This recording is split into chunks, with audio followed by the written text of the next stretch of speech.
Welcome to At Home with Sky Sports F1.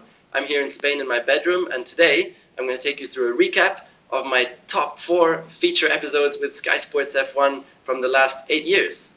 And episode 1 is going to be a sand dune buggying battle together with Lewis. The second one is going to be driving my 280 SL in 2018 around Monaco through the mountains with Simon.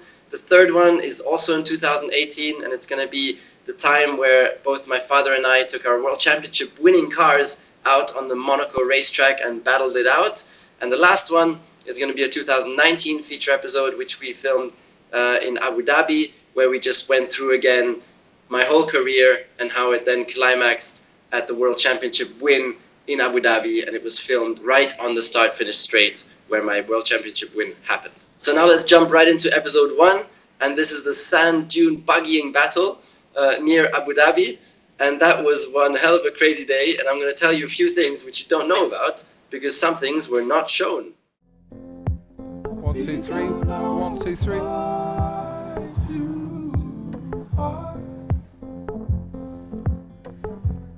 Come on, dude. About to go on air. Have I bottled it? Hell no. I'm on my way. So, sort of, hello, welcome to the Sand Grand Prix, the jewel in the crown, something like that. Has anyone seen Johnny? Right, yeah, good day, Simon, yeah. Actually, the sand is really hot.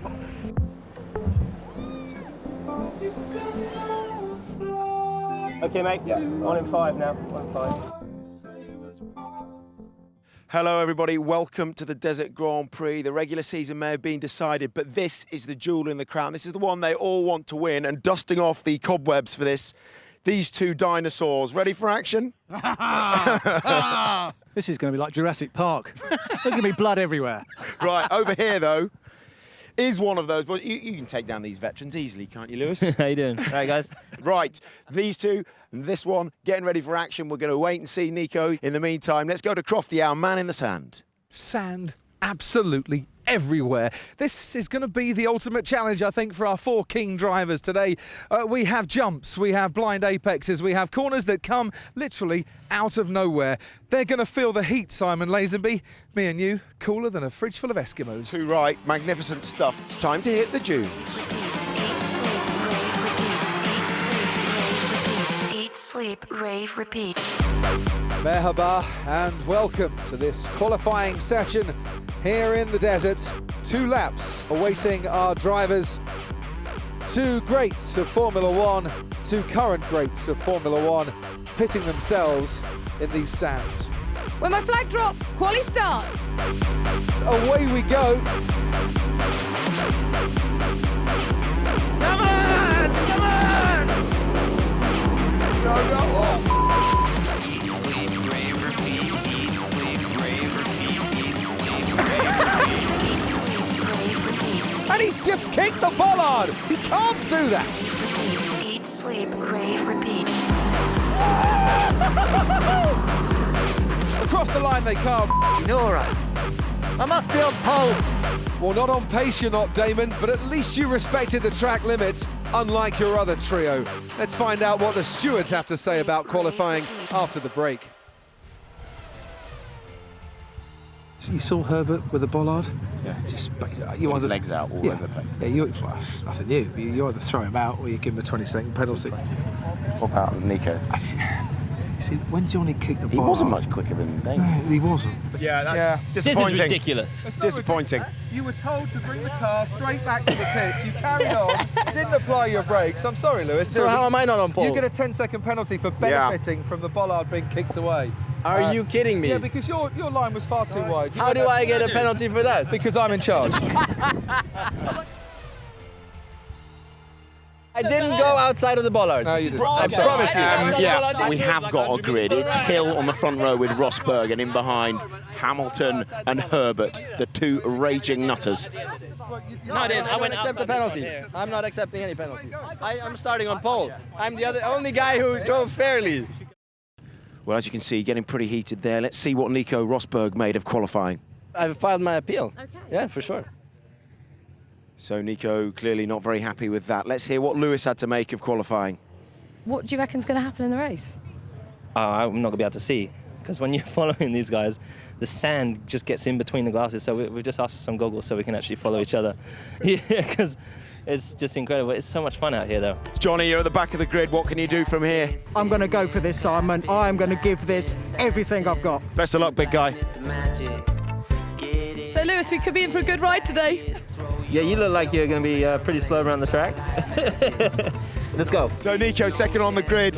What can you do from here? I think I have the best of chances. I'll go for a good start and then take it from there. So, Damon, you're on pole. Woo-hoo. Not necessarily all your own doing, but you'll take it, won't you? I had a little bit of help from the stewards, I think. Good luck for the race. Tension all around, and now released as Hill gets a great start, as now Hamilton and Hill, no! Hill has gone over!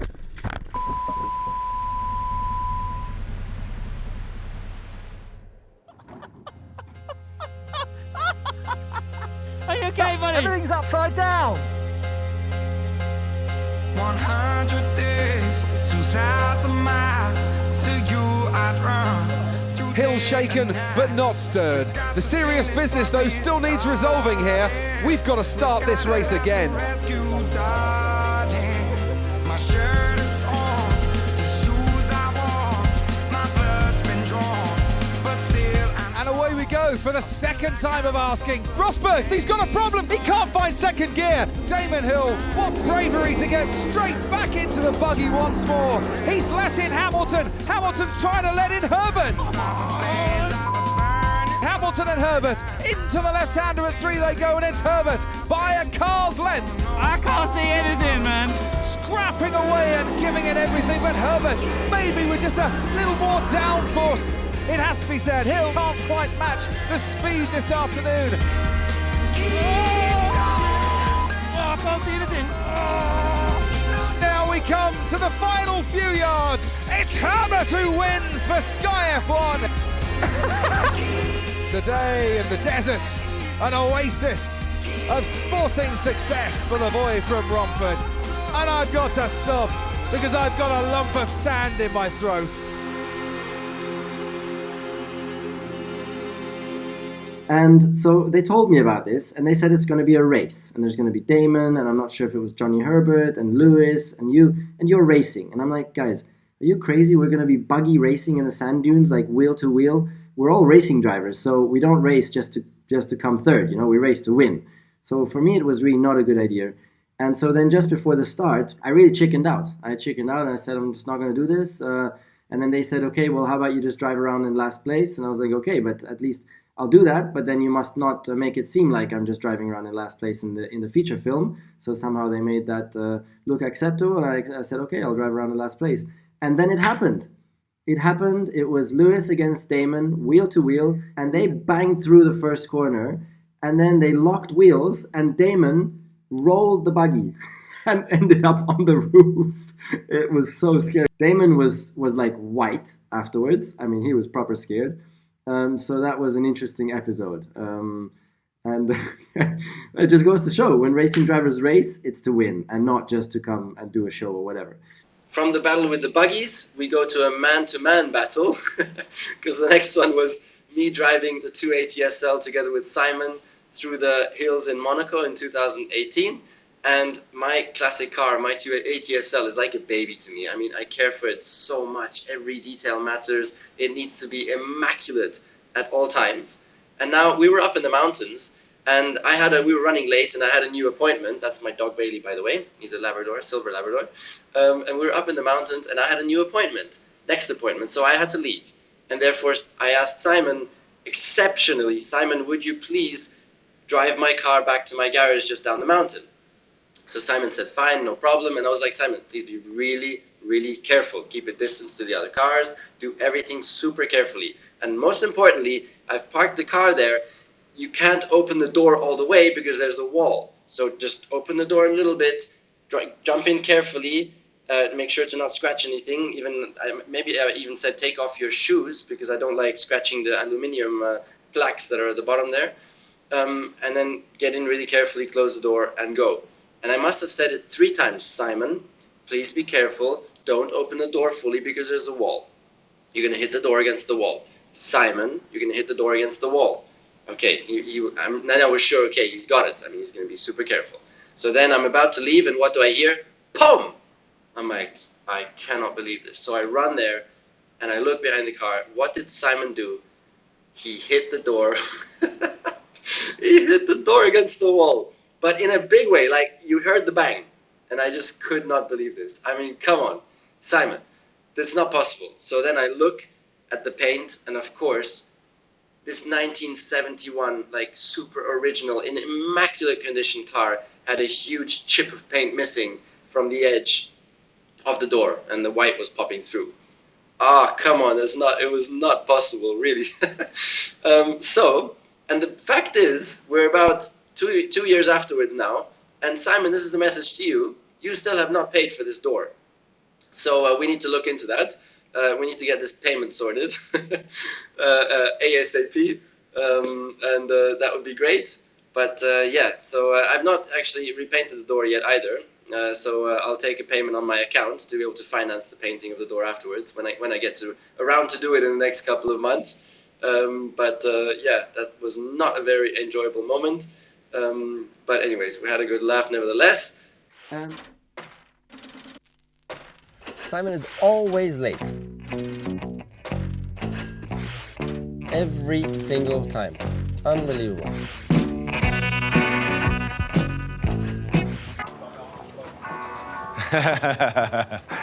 Yeah, this is all right.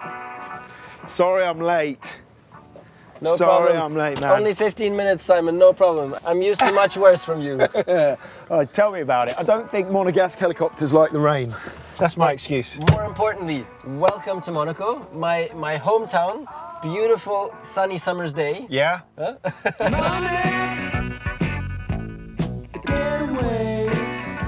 So Monaco, Yes. your town, and your town for a long time. Yes. You grew up here. What was it like? Well, I mean, when, you know, being a Monegasque from the start kind of thing. Well, first of all, there's a lot of prejudice because all the media shows is the rich people at the casino with their bling bling, gambling, whatever. Yeah. What you mean? They don't show the affordable housing. So you had 3 wins round here. So in 2013, when you did it, that was 30 years on from when your father won in Monaco. That must have been pretty special first time round, yeah? 2013 winning Monaco was one of my most special race weekends in all of my racing career. Even taking everything into consideration, karting, everything. Stop raining. Let's pull do it. over. Let's take it down. We're going convertible. Need any help?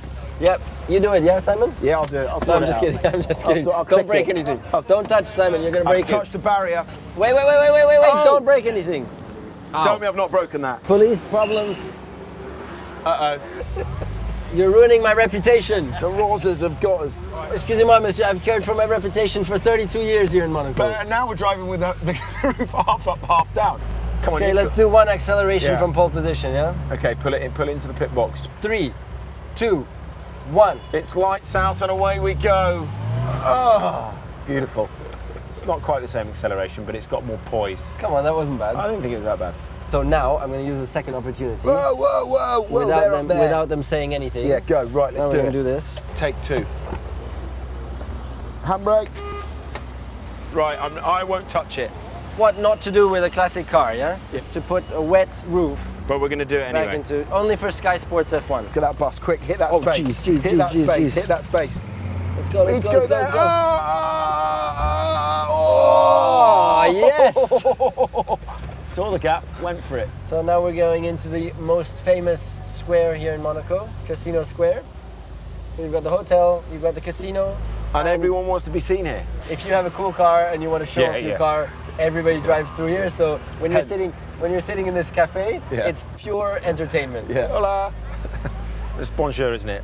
Again, Tell me about one this. of the most historic and legendary corners here on this track. And what you need to do here is full lock, yeah? So you're taking your hand off, Yeah. the left hand comes off, Yeah. and you use your right hand to flip the steering wheel round all the way to full lock.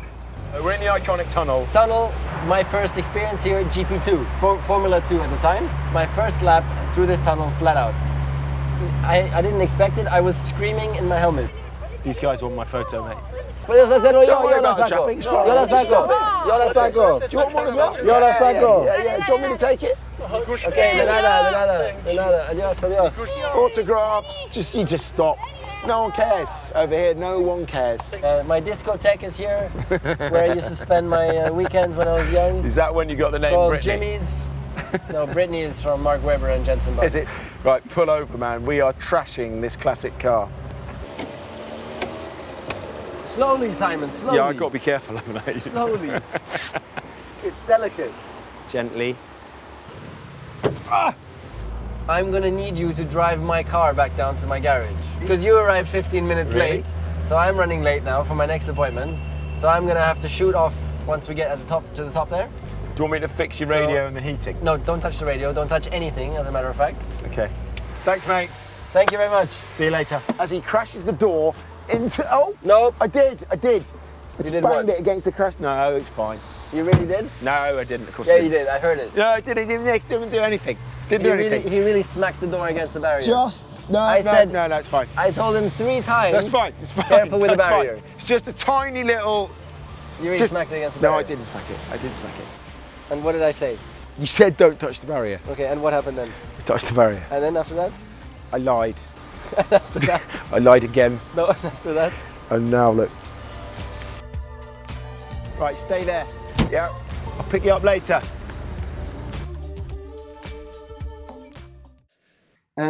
Then let me go on to another piece in Monaco, which is the third feature piece. And surely this one is my absolute favorite one, hugely emotional for me. And it's in 2018 again. And it's the opportunity for myself and my dad to drive with our World Championship winning cars on the Monaco F1 track before the Grand Prix with no one else on the track. My goodness. And really it was a dream of mine and a thought of mine, which I had. And so I approached the stakeholders. So I approached F1, Chase Carey, Ross Brawn. They were both like, hey, that's a great idea, Nico, let's do it. I approached Prince Albert. He was like, yeah, super, I'll support you. But then I still didn't have any cars. So then I had to call Toto. Toto was really, really kind. And because, you know, even the transport to get to Monaco, to run the cars, it takes like 10 mechanics and a couple of engineers to even run them. So it's a lot of money. So Toto said, sure, Nico, we'll support you with that. That would be really nice. Finally, Williams, they were on board straight away. Of course, the old car, not quite as complicated to drive and not quite as expensive as a car nowadays. So William were on board. So it was all good. One problem remained. How do I convince my father to do this? And my dad does not want to be seen in the media at all. So how do I convince him to do this? So first he was like, nope, not doing it. Because he thought that it was some PR stunt from whoever, my PR team or whatever. And I told him, no, Dad, really, this is like my wish. Like, it would be very emotional for me. I would really love to do this, to share the track with you and drive around the Monaco Grand Prix track. So I worked on it a long, long time with him. I told my mom, can you please work on Dad and try and make him do it? And eventually he said, okay, he'll do it.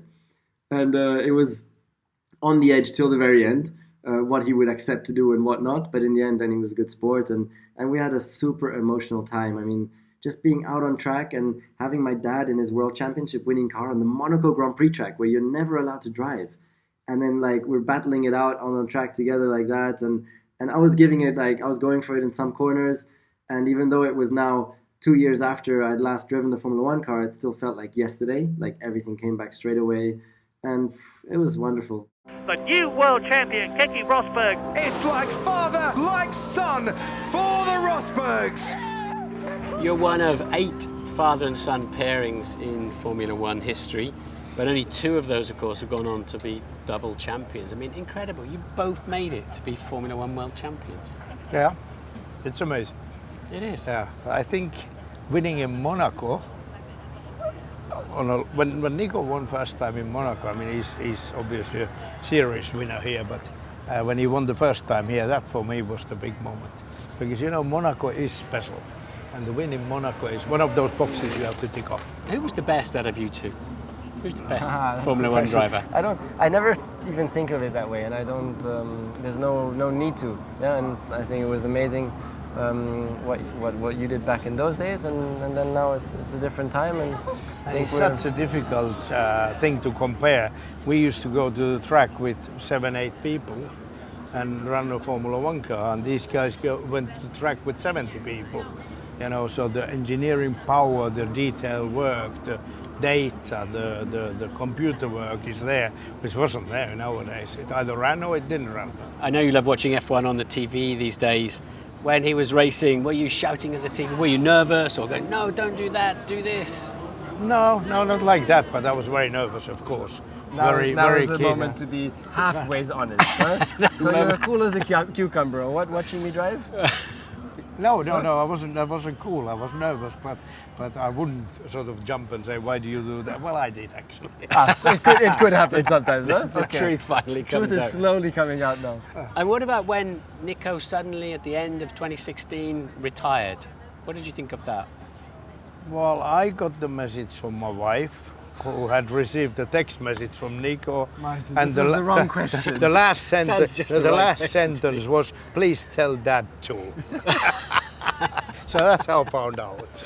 And what was your first reaction to that happy news? When Nico retired, I was a bit like being punched in the stomach and the air was out for a while. Only slightly, huh? Only slightly. But then you think about it and you say, okay, it's his choice, it's his life, it's his racing. And if he's decided it's time to go, then it's time to go. Post-racing then, Keke, you became super rich, making parts for cars and running racing teams. And No, I didn't. You've had a fantastic... Who's informed you that's wrong? No, I didn't. You've had a fantastic post-racing career, development. Yeah, I was very active, managing Mikael Häkkinen, JJ Lehto, Oliver Panis and many other sportsmen. Did you not manage Nico in the beginning? Or? I was guiding him as a father. Yeah. And when the moment came, that when I said jump and he said why, then I knew it was time to stop that. So that was the moment when I stopped the guiding. And that I'm very thankful for. Yeah. Because that was exactly the right way to do time it. and exactly the right when thing. Dad Yeah, it was perfect. pulls It was back. perfect. Yeah. He was one of the toughest, probably the toughest old so-and-so to race against. He was brutal. Yeah, because everybody knew that if I don't get by, I go through. That was the image I had. Yeah. This was something I did by purpose. Everybody knew when that crazy guy comes, it's better to get out of the way. Yeah, that was my image. I wasn't like that at all. I was mommy's nice son, Yeah, whatever. Anyways, that's where the differences between us, I think, start. Because I was not like that. Oh, you had your moments. I learned. I made progress in that direction, but definitely not at that level. No, you and Lewis, you had a few moments, but Yeah, then you we had to, got didn't there in you? the end, You yeah. had to get your elbows out to beat Lewis. Yeah, of course. Yeah. No, that's what it required. It required a stronger fight and really just being more aggressive. It's been a pleasure talking to you too. And Keke Rosberg takes the checkered flag and a magnificent victory. Nico Rosberg comes home now to hit the jackpot in Monaco and win the Monaco Grand Prix. The new world champion, Keke Rosberg. Nico Rosberg takes the championship 34 years after his father. How fascinating to see these two cars together. And we're in for a treat. Keke and Nico Rosberg are going to take their world championship winning cars around the circuit here in Monaco. Looking forward to it? My smile is going from there to there at the moment because, well, for one, I never ever thought that I would be back on this track with a Formula One car, and here I am today, and then even more so to do it with my father and to show all of you a little bit also the legacy of our sports and everything. Awesome, really looking forward to it. I know just how crazy he is. I raced against him in Formula One and sports cars. He was mad. You have to be quite a nutcase, I think, to drive this thing. It's quite insane. I mean, they had the bodywork off just now. There's just a sheet of aluminium. That is it. Yeah. We have layers and layers of rock solid carbon, which is indestructible. There's a sheet of aluminium, and the fuel is right behind that sheet of aluminium. Unbelievable, really. And of course, your feet are right in the front, so your crash protection is basically your own shoes. It's not right, is it? It's really not right. Madness, isn't it? Well, you should both know the track pretty well. You both won the Grand Prix here in Monaco. It's your back garden, basically, as well. Four wins to the Rosberg name here. Brilliant. And who's going to be fastest today? You going to go for it, Keke, or is it just a steady? Well, if it would have been wet, I would have given it a go, Martin, please don't rev him up. I'm worried enough as it is.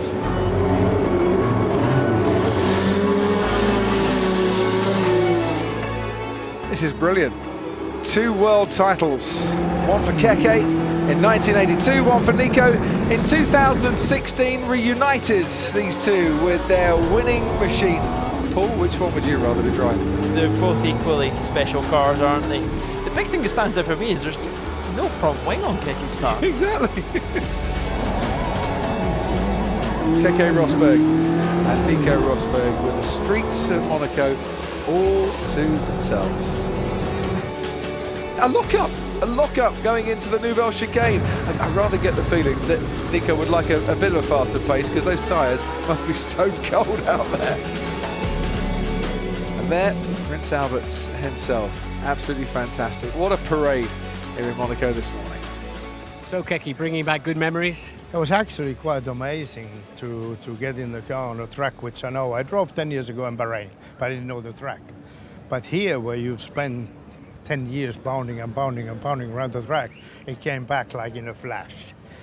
The car felt the same, amazing amount of grip. Of course, the speed we are doing, very easy to drive, but it gets a bit more difficult when you start pushing hard. But yeah, thrilling.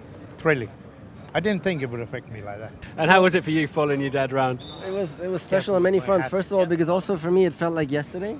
I mean, it felt like, okay, I'm ready to go for a qualifying lap now, yeah? Everything, I felt at home, I was on it. So that was nice, and then to share the track with my dad and see him in his legendary car.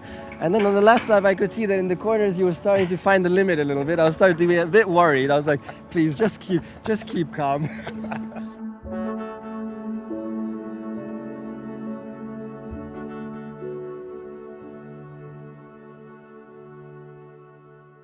But now I'm coming to 2019 and another wonderful feature there. This time we're going to Abu Dhabi, which is where I won the World Championship. And in 2019, Sky Sports F1 asked me to do a feature piece there about my World Championship win. And so super powerful, because sitting there on the start-finish straight where one of the most defining moments in my life happened, where my donut marks were still there 3 years afterwards. I could still see my donut marks from the celebration.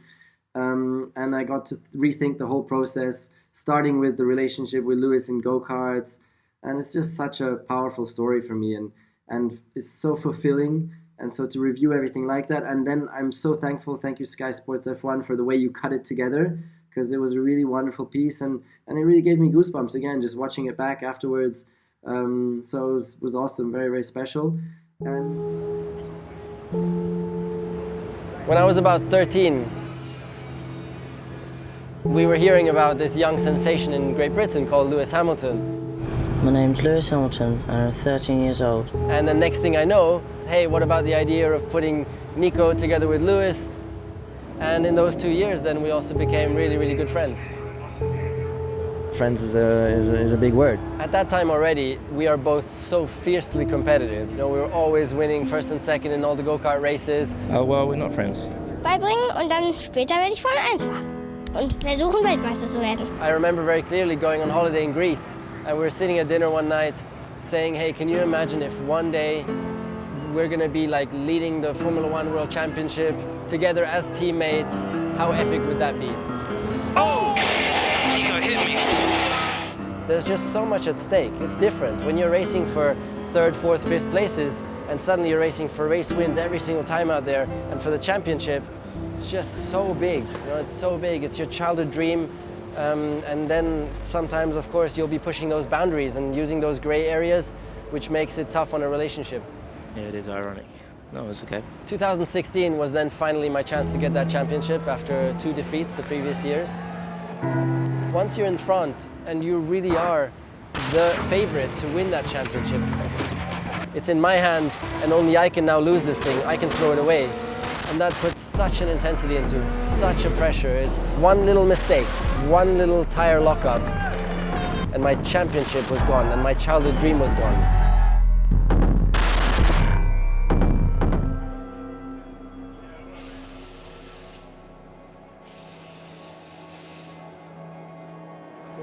You have to reckon with him, and he's always a great, tough opponent. So I want to go out there and try and beat him this weekend. So it is time here in Abu Dhabi for the duel in the desert, the title showdown at the final race of the season. Lewis is driving great, and I'm going to dig deep and try and find those extra hundreds. Rosberg getting ready to cover off those behind him, and Hamilton's ready to cover off Rosberg. Lewis used every piece of armor that he had in the box, threw everything at me. Remember, you only need P3. That put the ultimate pressure situation out there for me. Verstappen now under pressure again. That's a brilliant exit. Rosberg puts himself up into second place. Internally, we had this rule, you know, that always in the interest of the team, we have to go for race wins. And so he was. Lewis, this is Paddy. We need you to pick up the pace. I suggest you guys let us race. Because those two guys behind me were right in my gearbox. One small mistake, it was gone. Pressure was absolutely at the maximum.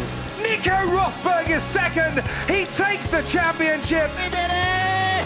First feeling was just relief. It wasn't even excitement. It was just so much relief that it's actually done, and I've made it. Suddenly tears came.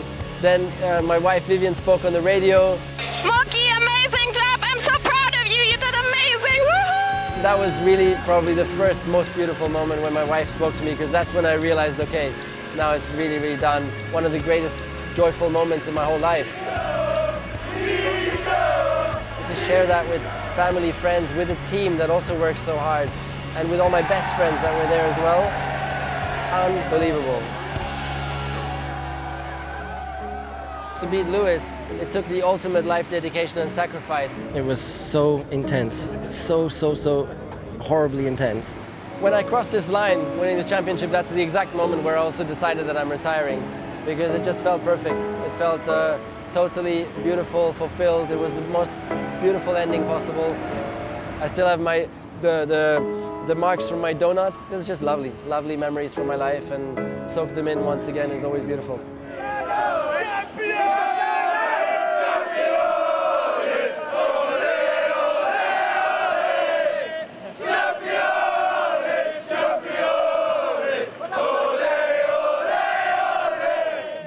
And there we go. So that's my top 4 here from Ibiza. And again, I wish you that you get through this phase in the best possible way, and that we all can be back in a positive state very, very soon, and start to hang out again with friends and travel and go back to a more normal life very, very soon. And also that some F1 races are able to happen soon, of course. That would be so important and so enjoyable for all of us. Hopefully the Silverstone Grand Prix, which we don't know if it's going to happen, but let's hope it does. And that's it from me. Thank you for watching, and hopefully see you very soon at a F1 race. Well.